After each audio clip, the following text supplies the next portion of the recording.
اللہ کے نبی صلی اللہ علیہ وسلم نے ایمان کی 60 سے زیادہ شاخیں بتائی،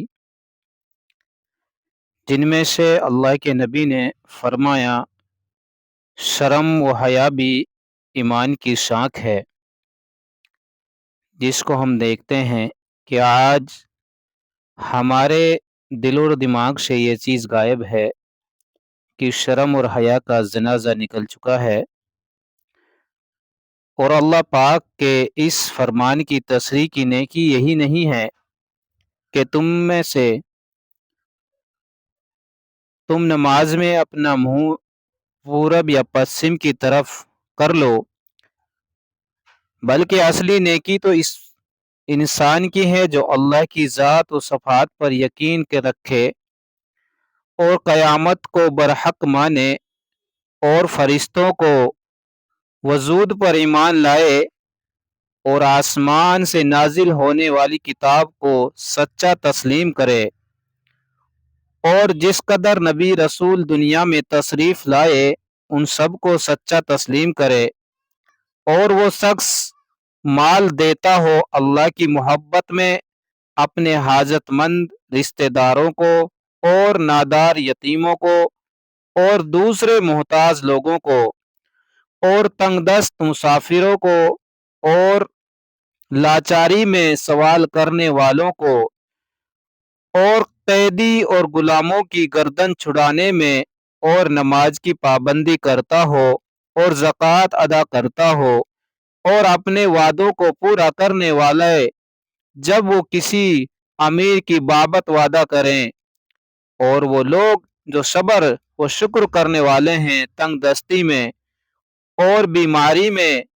اور معارک جہاد میں، یہی لوگ وہ ہیں جن کو سچا مومن کہا جاتا ہے، اور یہی لوگ در حقیقت پرہیزگار ہیں۔ یقیناً ایمان والے کامیاب ہو گئے، اور جو اپنی نمازوں میں خشوع اور خضوع کرنے والے ہیں اور جو لغو باتوں سے درکنار رہنے والے ہیں اور جو زکوٰۃ سے پاکیزگی حاصل کرنے والے ہیں اور جو اپنی شرمگاہوں کی حفاظت کرنے والے ہیں، سوائے اپنی بیویوں اور لونڈیوں سے، کیونکہ ان کے ساتھ صحبت کرنے ان پر کوئی الزام نہیں۔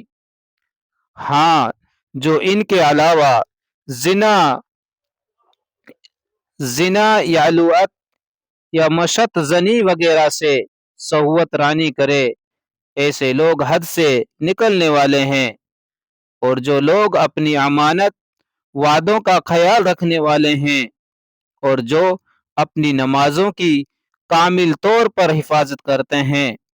یہی لوگ جنت الفردوس کی وراثت حاصل کریں گے، پھر وہ اس میں ہمیشہ رہیں گے۔ یعنی کہ اللہ کے نبی اور اللہ پاک نے اس میں ارشاد فرمایا کہ نماز پڑھنا کافی نہیں ہوگا،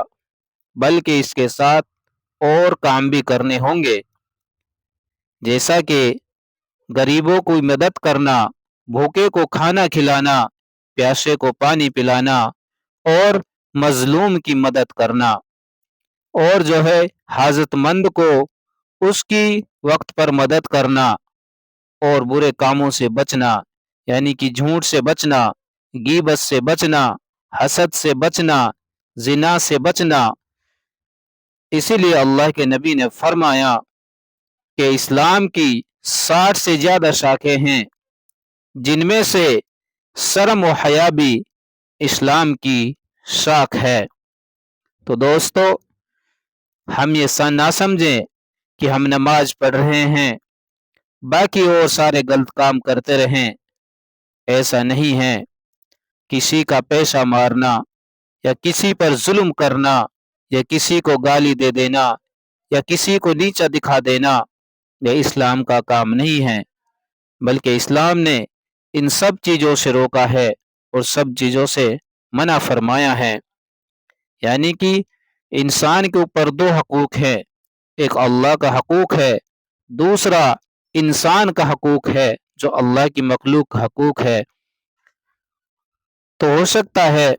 کہ اللہ اپنے حق کو معاف کر دے، لیکن اگر ہم کسی انسان کے حق کو کھا کر جائیں گے اور مر جائیں گے تو اللہ اس کو معاف کرنے والے نہیں ہیں۔ اس لیے دھیان رکھیں